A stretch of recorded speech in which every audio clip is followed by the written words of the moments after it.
Good evening friends, welcome to my another new blog. गांव में सभी लोगों से मिल करके हम घर वापस आ गए हैं। तो अभी हैं हम मार्केट में। मम्मी को मार्केट में कुछ सामान खरीदना, बेसिकली उनको करवा खरीदना था मेरे लिए, क्योंकि करवा चौथ पे मम्मी ही मुझे सारा सामान इस बार देंगी। तो उन्होंने, वैसे तो वो मुझे लखनऊ सामान भिजवाती, बट हम आ गए सरप्राइज़ देने के लिए। तो उन्होंने सोचा कि चलो ये काम भी हम इनके आने पर निपटा देते हैं। और उन्होंने सारा सामान खरीदा और हम लोग को दे दिया कि ये भी साथ में लेते जाना। घर आने के बाद हमें इतने सारे गेस्ट मिले, बुआ है मेरी और उनके बच्चे, सब लोगों से मैं गले मिली। इतने दिन बाद सब लोगों से मिले, लगभग 6:30 बज गए थे। और ईसा का गुस्सा एक लेवल का था। वो बोल रही थी सरप्राइज़ हमें दिया और खुद ही इतने सारे शेड्यूल निकाल के बैठे हुए थे, हर जगह घूमने में लगे हुए। बट सच में यार, हमें खुद ही नहीं पता था। इतना तो सोच के हम लोग लखनऊ से निकले भी नहीं थे, जितने हमारे यहाँ पे चीज़ें प्लान हो गई घर आते ही। इसके बाद फिर हमने सोचा कि चलो यार, अब थकान जितनी भी हो साइड करो। ईसा को हमने रेडी होने के लिए भेज दिया था। फिर मैंने, मेरे हस्बैंड ने, दीदी के बच्चों ने ये जिम्मेदारी उठा ली थी कि चलो यार, अब आगे की डेकोरेशन हम लोग करते हैं। तो यहाँ मेरे हस्बैंड पहली बार किसी के बर्थडे पे इतनी मेहनत करते हुए दिखाई दे रहे हैं, वरना हमेशा चीज़ें मैं ही प्लान करती हूँ। मजाल है कि बंदा एक भी चीज़ प्लान कर ले। इसके बाद ये देखो, हम लोगों ने डेकोरेशन स्टार्ट कर दी थी। और अभी मेरे दिमाग में इस टाइम पता कुछ भी नहीं चल रहा था कि करना क्या है, क्या नहीं करना है। हैप्पी बर्थडे मैंने सोचा चलो पूरा सेट हो गया है, बट मेरे हस्बैंड को कुछ कमी लग रही थी। वैसे तो बंदे को कुछ करना नहीं और काम करके रख दो तो उन्हें पसंद नहीं आना, अपने मन का करवाना। फिर मैंने सोचा, उन्होंने क्या किया, हैप्पी बर्थडे मैंने पूरा एक साथ कर दिया। उन्होंने हैप्पी अलग किया, बर्थडे अलग किया, फिर उन्हें बर्थ अलग किया, फिर उन्होंने डे भी अलग कर दिया। भाई मेरा एक तो सुबह से इतनी शरीर पे थकान, और ऊपर से ये भी मेरा दिमाग इतना चाटे जा रहे थे। ईसा का बर्थडे ना होता तो वैसा लग रहा था मैं जा कर के सो जाऊँ। और वैसे तो कभी बंदे को कोई चीज़ प्लान नहीं करनी, लेकिन यहाँ अलग ही तरीके से इनके दिमाग में आइडियाज़ आ रहे थे। मुझे बता रहे थे ऐसे नहीं, ऐसे डेकोरेट करो, ऐसे नहीं, ऐसे डेकोरेट करो। फिर जैसे तैसे हमने पूरा डेकोरेशन स्टार्ट किया और एंड तक भी हम ही लोग लेके जाएंगे। और मस्त ईसा ने ऑनलाइन डेकोरेशन का सामान मंगाया था। भाई पता नहीं अलग ही लेवल की चीज़ें आई होती है। हम लोग बचपन में पता है क्या करते थे, बैलून फुलाते थे, धागे में सारे बैलून मिलाते थे और उसके बाद लगा देते थे टेप से। लेकिन यहाँ पता नहीं आजकल यार इतना टेक्नोलॉजी आ गई है, नई नई चीज़ें इतनी मिलती हैं कि उसी के हिसाब से फिर दिमाग भी लगाना पड़ता है। और यहाँ देखो, मेरे हस्बैंड ने पूरे बैलून एक साथ सेट किए। सच में यार, आज का दिन कैसे बीत गया, घूमते ही घूमते हमें पता ही नहीं चला। इतनी जगह का हमने प्लान भी नहीं किया था कि हम इतनी जगह घूमने जाएंगे, बट सब लोगों के यहाँ आज मेरा भ्रमण हो गया। और इसके बाद ये डेकोरेशन हमने सेट कर दी थी। और देखो कितना थकान है बंदे के अंदर, लेकिन फिर भी जज्बे में कोई कमी नहीं होनी चाहिए। तब भी बंदे ने नुक्स निकाल ही दिया कि यार डेकोरेशन में मन की नहीं है। बर्थडे हमने डेकोरेशन कर ली, खाना बन गया, केक नहीं आया है तो केक लाना भूल गई है। Oh my God. अब कटेगा क्या? केक लानी वो भूली, वो केक आई ना, केक लाना वो भूली। और यहाँ देखो, बर्थडे गर्ल को इतनी बर्थडे की खुशी है, बंदी ज़मीन पे लोट लोट के रेडी हो रही है। इसको मैंने बताया केक नहीं लेके आई, कह रही हाँ मौसी में भूल गई। फिर मुझे ये चाबी दे रही थी, पैसे निकाल के दे दो ताकि मेरी केक आ जाए। फिर हमने सोचा, पहले हमारा प्लान था केक कटिंग करने का, लेकिन अब केक ही नहीं थी। फिर सोचा कि सारे लोग बैठे हुए हैं, तब तक हम दावत ही खिला देते हैं, क्योंकि यार थके हम भी थे। सोचा जल्दी जल्दी ये सेलिब्रेशन ख़त्म और उसके बाद हम जा कर के सो लें। तो सभी लोगों को मैंने लाइन से बिठाला और मैंने जल्दी जल्दी पत्तल लगाई, सबको खाना लगाया, खा लो। और ये यहाँ पे ईसा की सब फ्रेंड्स आई हुई थी, सबको दावत वगैरह खिलाने के बाद हमारी केक आ गई थी। तो अब हमने सोचा कि आधे लोगों को हम केक कटिंग के बाद दावत खिलाएंगे, जितने लोग खा चुके हैं उतने लोग फुर्सत हो गए हैं। तो यहाँ अब हम लोग जल्दी जल्दी से केक निकाल रहे थे। भाई सुबह ही जो मैंने मेरे फेस पे मेकअप जितना पोत लिया था वही था, कुछ भी हमें एक्स्ट्रा करने का टाइम नहीं मिला। लगभग यहाँ 8 बज रहे थे जब हम केक कटिंग करने के लिए तैयारी बना रहे थे। और भीड़ देख रहे हो, इस लड़की ने जा के लोगों के घर में सारे लोगों को इनवाइट किया था कि मेरा हैप्पी बर्थडे है, आप लोग आओ। हम भी नहीं समझ पा रहे थे। मैं मेरी मम्मी से पूछ रही हूँ इतने सारे लोग कैसे आ गए। मम्मी कह रही पता ही नहीं कब ये इन्वाइट करके आ गई है। इसने किसी का वेट नहीं किया, अपना खुद ही ये हैप्पी बर्थडे अकेली मनाने लगी। कैंडल भी फूंक ली और उसके बाद अभी देखना केक भी कट करेगी। फिर मम्मी को मैंने बुलाया, मम्मी आ जाओ वरना ये अकेली बर्थडे मना लेगी। उसके बाद सब लोगों ने तिलक किया। और ये एक साइड ईसा की मम्मी ब्लैक साड़ी वाली और इधर मेरी मम्मी है, मतलब ईसा की नानी, दोनों लोगों ने मिलके केक कट कराया। और भीड़ देखो आप, कैमरे देखो भाई, कितने सारे कैमरे लगे हुए लड़की को ऊपर। ये हर दिन इसको ये चाहिए होता है कि मेरा बर्थडे स्पेशल होना चाहिए हर ईयर। और ईसा के पापा मस्त, उन्हें कोई फ़र्क नहीं कि मेरी बेटी का बर्थडे, ब्रश करने में लगे पड़े थे खाना वाना खा करके। फिर बुलाया, भाई आ जाओ केक केक खिला दो आ करके। फिर यहाँ ईसा की मम्मी पापा ने दोनों लोगों ने उसको गिफ्ट दिया, गले की हाय सोने की बनवा करके दी। आज तो भाई लड़की का दिन बन गया, सोना पाई है।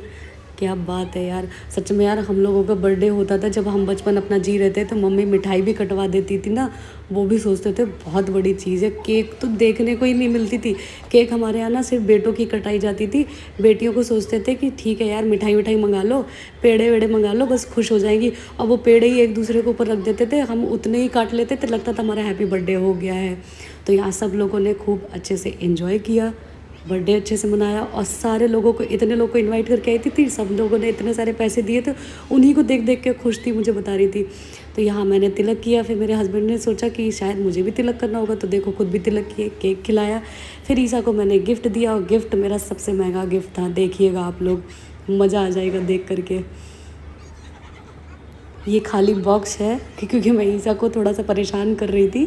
उसके बाद हाँ, ऐसा नहीं यार हम खाली हाथ नहीं गए थे, हम भी अच्छा खासा बर्थडे गिफ्ट ले करके गए थे। और अभी ये खोलने के लिए मना कर रही थी, कह रही थी मुझे फिर से पागल बनाओगे, लेकिन मैंने बोला नहीं नहीं गिफ्ट है, खोल ले।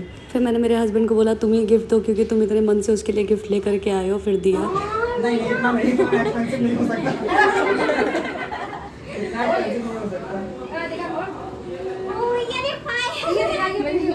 में निकाल मगे।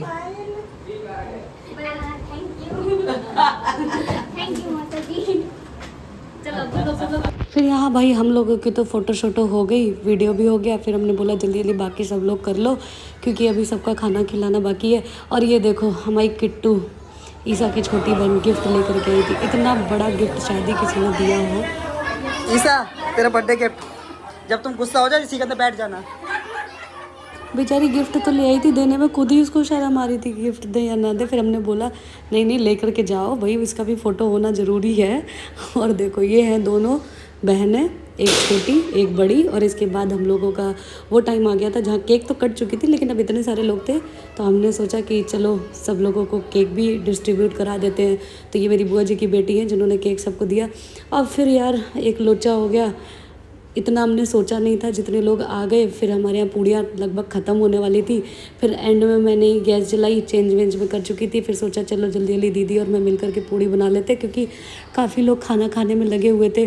और सच में यार ये वाला सरप्राइज़ दे करके मुझे ऐसा लग रहा था ज़िंदगी की सबसे बड़ी गलती करी, क्योंकि इतना मैं थक गई थी। और उसके बाद मुझे बिठा दिया खाना लगाने में।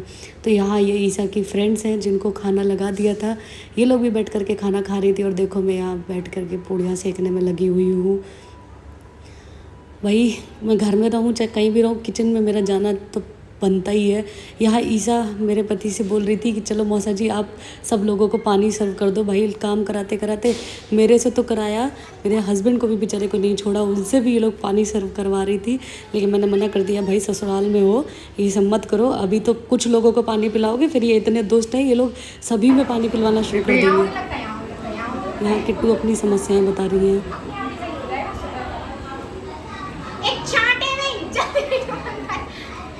शरीर में कुछ नहीं है लेकिन दम देखो इनकी। और देखो इतने ज़्यादा भूखे थे ये लोग, इनने ये भी वेट नहीं किया कि हमें दावत की तरह बैठा के खिलाया जाए। नहीं भाई अपनी अपनी थाली किचन से उठा के लाए, कह रहे लगभग 10 बज गया था, 10:30, और अपना अपना शुरू हो गए। फिर हमने सोचा यार जब सब लग गए हैं तो यार मैं भी अपनी पत्तल ले करके लग ही जाती हूँ, क्योंकि सुबह से इतने थक भी चुके थे और इतनी मेहनत करके बनाया भी है, खा लेते हैं। खाना वाना खाने के बाद थोड़ी देर हमने रिलैक्स किया।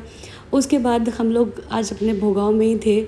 यहाँ पे जब नवरात्रि होती है तो नवरात्रि के 5th डे पे राम बारात निकलती है, जिसमें बहुत अच्छी अच्छी सुंदर सुंदर झांकियाँ निकाली जाती हैं। तो हम ऐसे टाइम पे गए थे जिस दिन वो झांकियाँ निकल ली थी। तो हमने सोचा कि चलो यार आज हम घर पे ही हैं तो झांकियाँ देखने चलते। तो मेरे हस्बैंड को, सभी लोगों को, दीदी के बच्चों को, दीदी को, जीजा जी, हम सब लोग गए थे झांकियाँ देखने के लिए।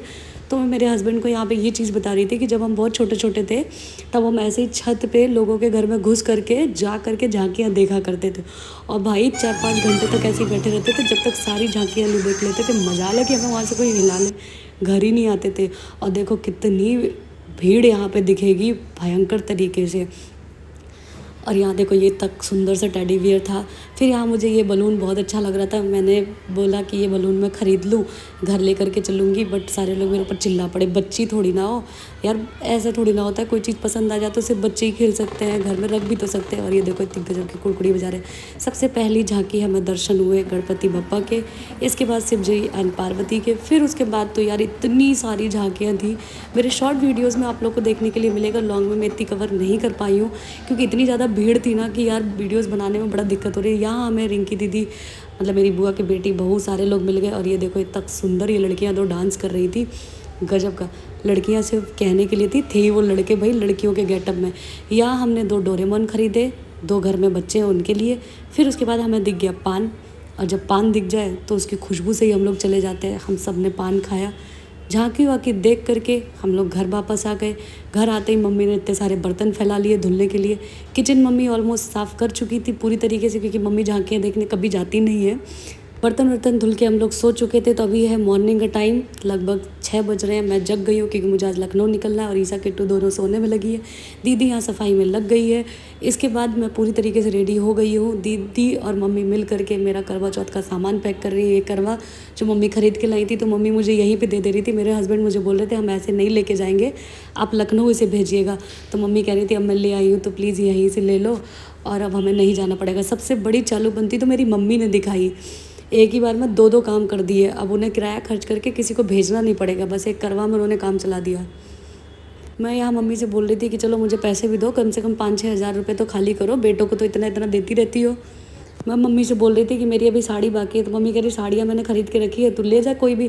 मैं कह रही थी नहीं, मुझे 5-6 हज़ार रुपये दो, क्योंकि अगले महीने भाई की शादी है। मैंने सोचा यार थोड़ी लॉटरी लग जाए, एक लहंगा ही खरीद लूँगी उसकी साड़ी में। बट यार मम्मी मेरी बहुत चालू है, दी नहीं, बोलती है कि नहीं करवा जाता है, साड़ी हमने जो खरीदी है बस वही ले जाओ। ये हम लोग के बैग पैक हो चुके।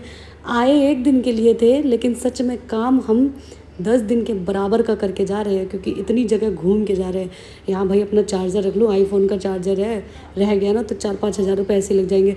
तो यहाँ किट्टू जो है वो अपने मौसा जी के साथ खेलने में लगी, कह रही है मौसा जी चलो मैं भी लखनऊ चलती हूँ। सारे लोग उठ गए थे, बस ये मेरी भैया की बेटी है जो सोने में लगी हुई थी। तो यहाँ मैं दीदी को गले मिल रही थी, ये मेरे चाचा की बेटी है उसको गले मिल रही थी, बोल रही थी अच्छे से पढ़ाई करो, सब लोग अच्छे से रहो। दीदी हमारी अभी भी अंगड़ाई ले रही है इनके, जबकि बच्चों की पढ़ाई चल रही है। मजाल है ये सोच ले बच्चों रेडी हो जाओ चलो पढ़ाई करनी है, इनके बच्चे खुद ही ऐसे ही रहते हैं, चलो मम्मी 2 घंटे रुकेगी तो हमें और नानी के यहाँ बिताने का टाइम मिल जाएगा। सबसे भयंकर ज़िंदगी, खतरनाक ज़िंदगी मेरी चल रही है, जहाँ यार 1 दिन के लिए आओ, इतनी जगह घूमो और निकल लो। और यहाँ उसके किट्टू के मौसा जी ने गाड़ी उसके पैक कर लिया था, बोल रहे थे इसको लखनऊ लेके चलते हैं। तो किट्टू बेचारी खोल ही नहीं पा रही थी कि हम बाहर निकल आए, लेकिन ये लड़की उसमें भी खुश थी, इसको कोई फ़र्क नहीं है पढ़ाई हो या ना हो। कह रही है ठीक है मौसा जी चलो चलते हैं, अगर पढ़ाओगे तो खुद छोड़ के आओगे। देखो शीशे में अपना मुंह भी देख रही है कि मैं ठीक लग रही हूँ ना लखनऊ जाने के लायक। और इसके बाद फिर हमने किट्टू से बोला भाई बाहर आ जा, पढ़ाई कर ले, बाद में लखनऊ आ जाइयो।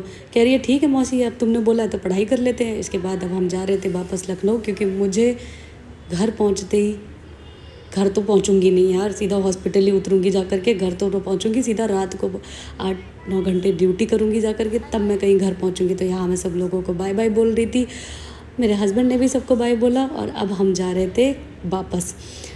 हम बस स्टॉप क्रॉस नहीं कर पाए, उतने में दीदी का फ़ोन आ गया कि ईसा और तरुण दोनों रो रहे हैं तुम लोग के जाने के बाद, इनको लिए जाओ। एक्चुअली दीदी के बेटे को थोड़ा सा स्किन प्रॉब्लम था, तो उसको एक डॉक्टर को दिखाना था। फिर दीदी ने बोला यहाँ मैं बहुत इलाज करा चुकी हूँ लेकिन आराम नहीं मिला, तो इसीलिए ये दोनों हम लोग के साथ लखनऊ जाने के लिए रेडी हो गए थे। 2 मिनट के अंदर ये लोग रेडी होकर के आए थे। फिर हमने सोचा चलो अब ले चलते हैं, दिखा भी देंगे उसको वहाँ पे। तो अब हम लोग 4 लोग हो गए थे, पहले हम सिर्फ 2 लोग लखनऊ जा रहे थे। अब ये देखो मस्त दोनों चले आए, अब ये लखनऊ घूमेंगे जा कर के। तो अब हम जो मेरा मैनपुरी वाला रोड है वो पूरा हमने ख़त्म कर दिया। इसके बाद हम आगरा लखनऊ एक्सप्रेस पे आ गए हैं। उसके बाद मैं सीधा टपकी थी अपने हॉस्पिटल ड्यूटी करने के लिए। तो ये है मेरा हॉस्पिटल का माहौल। और आज तो मेरे चेहरे पे इतना मेकअप भी नहीं दिख रहा है यार, सुबह से इतनी थकी हुई थी। तो यहाँ हम लोग का पेन का डिस्कशन चल रहा था। हॉस्पिटल में सबसे ज़्यादा पैनिक होते हैं। ड्यूटी ख़त्म करने के बाद मैं घर आई, घर आकर के मैंने खाना बनाया, दीदी के दोनों बच्चों को खाना बना के दिया, मैंने मेरे लिए खाना लगाया। और फिर उसके बाद हमने खाना खाया, लगभग हमें 9 बज गए थे। तो ईसा बिस्तर पे खाना इसलिए नहीं खा रही थी, कह रही थी मेरे हाथ से खाना बहुत गिरता है। तो ये था फ्रेंड्स मेरा आज का ब्लॉग। चैनल को लाइक